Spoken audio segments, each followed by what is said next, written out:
Hello दोस्तों, नमस्कार दोस्तों, स्वागत है आप सभी का ऑनलाइन अड्डा फॉर स्टडी यूट्यूब चैनल पर। इस वीडियो में हम बात कर रहे हैं कई बड़ी और लेटेस्ट अपडेट के बारे में जो कि संबंधित है 30,587 पदों पर नई शिक्षक भर्ती के विज्ञापन को लेकर शासन से मिली मंजूरी के बारे में। साथ ही साथ अगर बात की जाए लोकसभा चुनाव से पहले को लेकर, इसके अलावा सीए एनआरसी के बारे में। साथ ही हम बात करेंगे परीक्षा के बाद कट ऑफ लगाना स्वीकार नहीं, इसके साथ साथ 69,000 शिक्षक भर्ती को लेकर, इसके साथ साथ यूपी बीएड एंट्रेंस एग्जाम और बीपीएससी टीआरई के बारे में डिटेल में बात करते हैं। चैनल को सब्सक्राइब करके बेल आइकन को दबा लें और वीडियो को लाइक कर दें, जिससे कि आपको रियल ऑथेंटिक जानकारी ऑनलाइन अड्डा फॉर स्टडी यूट्यूब चैनल से मिलती रहे।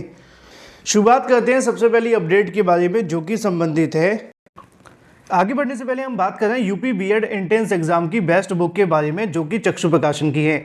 ये बुक आप सभी के संपूर्ण पाठ्यक्रम को ध्यान में रखते हुए स्टडी गाइड तैयार की गई है, जिसमें आपको 2700 से ज़्यादा महत्वपूर्ण क्वेश्चन और 7 सॉल्व पेपर भी देखने के लिए मिलते हैं, जिससे कि आप प्रीवियस ईयर क्वेश्चंस के साथ में मोस्ट एक्सपेक्टेड क्वेश्चंस जो कि आपकी परीक्षा में आने वाले हैं उन सभी को आप लोग पढ़ सकें। इस बुक के अंदर आप सभी को वो सब मिलता है जो आप सभी की एक अच्छी रैंक लाने के लिए सबसे बेस्ट है। तो आज ही अपनी बेस्ट प्रिपरेशन के लिए UP BEd entrance exam crack करने के लिए अपनी तैयारी शुरू करें चक्षु प्रकाशन की इन बेस्ट बुक के साथ में। इन बुक्स के लिंक मैंने आपको वीडियो की डिस्क्रिप्शन में दे दिए हैं।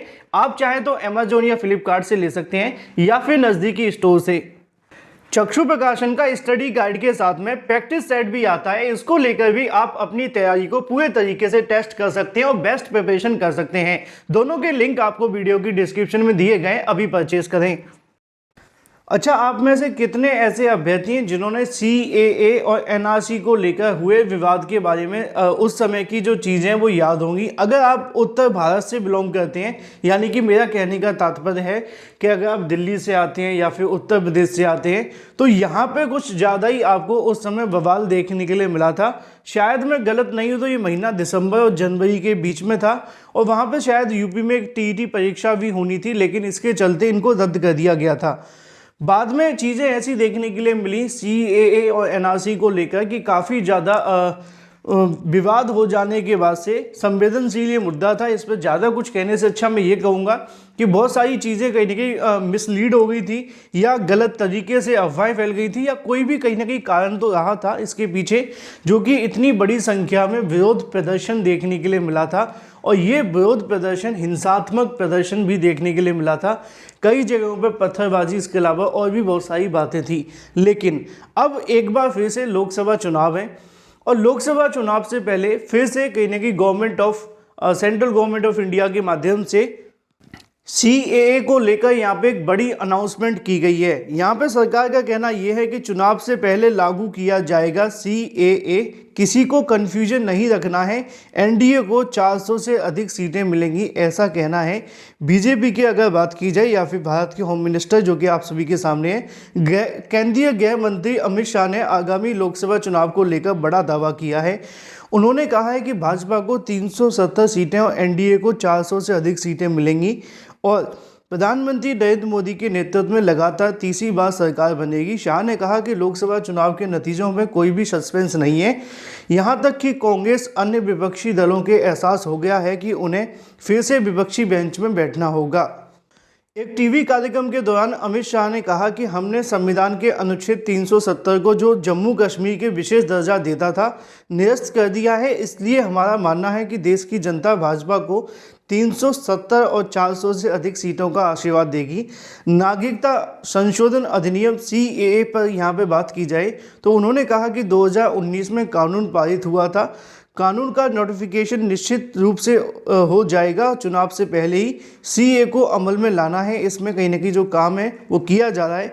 लेकिन साथ ही साथ इसको लेकर भड़काया भी जा रहा है कि सीए केवल उन लोगों की नागरिकता का है। यानी कि मुद्दे की और महत्वपूर्ण बात यह है कि अगर आप जानना चाहते हैं सीएए के बारे में तो थोड़ा सा आप गूगल करें, आपको बहुत सारी जानकारियाँ मिल जाएंगी। मैं कुछ भी बोलने से पहले अभी नहीं बताऊंगा, लेकिन जो मेन बात है अगर आप जानना चाहते हैं तो उसके लिए आप गूगल कर सकते हैं, क्योंकि ये मुद्दे थोड़े संवेदनशील हैं, इन पर डिटेल में बात होनी चाहिए। हमारे पास अभी इतना समय नहीं है, छोटा सा वीडियो है, ठीक है। तो मुद्दे की बात सिर्फ इतनी सी है कि चुनाव से पहले लागू होगा सीएए। बात कर लेते हैं अपनी अगली अपडेट के बारे में जो कि संबंधित है परीक्षा हो जाने के बाद कट ऑफ में बदलाव करना स्वीकार नहीं। यहाँ पे एक मामला फिर से सुप्रीम कोर्ट में देखने के लिए मिलता है और आप तो जानते हैं कि कट ऑफ का मामले की बात की जाए तो उत्तर प्रदेश हमारा फेमस रहा है कट ऑफ के मामले को लेकर। यहाँ पे क्या मामला है पहले उस पर बात कर लेते हैं। सुप्रीम कोर्ट ने कहा कि परीक्षा प्रक्रिया होने के बाद में कट ऑफ में कोई बदलाव करना मनमाना है, इसे स्वीकार नहीं माना जाएगा।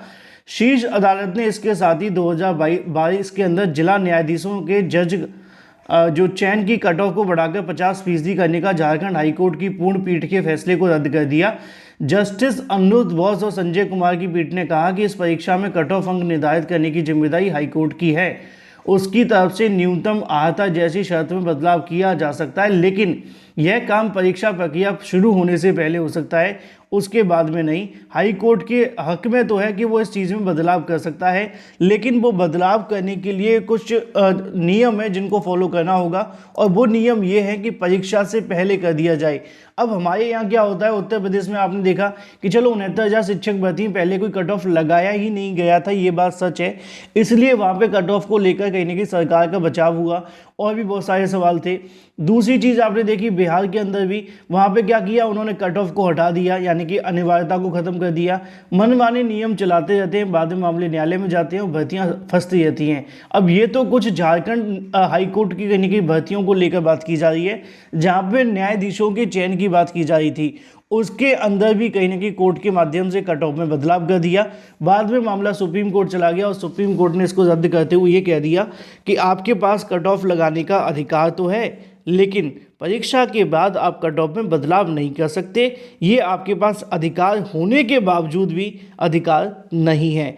चलिए बात कर लेते हैं अपनी अगली अपडेट के बारे में, जो कि संबंधित है बीपीएससी टीआरई 3.0 के अलावा अगर बात की जाए खुशखबरी को लेकर 30,587 पदों पर नई शिक्षक भर्ती के विज्ञापन को लेकर यहाँ पर शासन की तरफ से जो मंजूरी है वो दे दी गई है और इसकी भी जानकारी आप सभी को आज ही के अलग अलग समाचार पत्रों से देखने के लिए मिलेगी। कई विभागों में 30,547 नए पदों का सृजन किया गया है, जिसमें सबसे अधिक शिक्षा विभाग के 25,386 पद सृजित किए गए हैं, जिसमें अगर हम बात करें शिक्षा विभाग को लेकर तो 25,386 पदों का सृजन किया गया है और इसके अलावा और भी कई विभाग हैं जिसके अंदर थोड़े बहुत पद हैं और इन सभी पदों को मिलाकर देखा जाए तो ये पदों का डाटा है 30,500 से ज़्यादा। अगर बात की जाए विभाग के प्रशासकीय पद वर्ग की समिति 30,547 पदों के सृजन की मंजूरी दे दी है। उप मुख्यमंत्री सह वित्त मंत्री सम्राट चौधरी ने शनिवार को इसकी जानकारी दी और उन्होंने कहा कि मुख्यमंत्री नीतीश कुमार के निर्देश के अनुसार इन पदों का सृजन किया गया है। इनमें सबसे अधिक 25,386 शिक्षा विभाग से संबंधित हैं। शिक्षा विभाग के अंतर्गत पहली से 5वीं कक्षा विद्यालय के लिए 11,000 पद हैं, 6 to 8 के लिए 5,957 है, 9वीं से 10वीं के लिए 4,316 हैं और 11 से लेकर 12वीं के लिए 4,074 पद हैं और इन्हीं पदों को जोड़कर विज्ञापन भी जारी हो रहा है, जिसके बारे हो चुका है, आवेदन शुरू हो चुके हैं। आप चाहें तो इसके लिए आवेदन कर सकते हैं क्योंकि इसके जो आवेदन का प्रोसेस है वो भी शुरू हो चुका है। बाकी बीएड प्रवेश परीक्षा को लेकर भी आवेदन का प्रोसेस शुरू हो चुका है। अधिक जानकारी के लिए मैंने उसको लेकर पहले ही डिटेल वीडियो बना दिया था, चाहें तो आवेदन कर सकते हैं। 69,000 शिक्षक भर्ती में आरक्षण प्रभावित अभ्यर्थियों ने चारबाग स्थित छेदी लाल धर्मशाला में बैठक की और इसमें कहीं ना कहीं अब सीएम को पत्र भेजकर इन्होंने याची लाभ दिए जाने की मांग की। निश्चित तौर पर अब अभ्यर्थी कहीं ना कहीं डाइवर्ट होना शुरू हो चुके हैं। पहले यही अभ्यर्थी कहा करते थे कि हम अपने समाज के लिए लड़ रहे हैं, अब कहीं ना कहीं मामला थोड़ा डिफरेंस हो चुका है क्योंकि आप जानते हैं कि सभी के बोझ को कंधों पे लेकर चलना इतना आसान नहीं है और समाज बहुत बड़ा होता है निश्चित तौर पे। लेकिन उस समय के बाद में अब ये मामला कहीं ना कहीं थोड़ा ठंडे अवस्थे में जाने लगा है। तो जो 69,000 शिक्षक भर्ती के आरक्षण वर्ग के अभ्यर्थी हैं, उन्हीं में से कुछ अभ्यर्थियों ने अब याची लाभ दिए जाने की मांग की जा रही है, जिससे कि जो मामला है वो दफ़ा दफ़ा हो सके और जो अभ्यर्थी काफ़ी लंबे समय से इस मामले को लेकर अपनी कहीं ना कहीं लड़ाई लड़ रहे हैं उनको बेनिफिट मिले और बेनिफिट के रूप में याची लाभ ही मिल जाए। अगर याचियों की मैं अंदाज़ा अनुमान के आधार पर कहूँ तो 2 से 3,000 तो याची हो सकते हैं, है ना। बाकी सरकार तो 7,000 को नौकरी देने वाली थी, वो भी चुनावी जुमला शामिल हुआ और मुझे लग नहीं रहा कि उसको भी कोई नौकरी मिलेगी। Thank you for watching this video.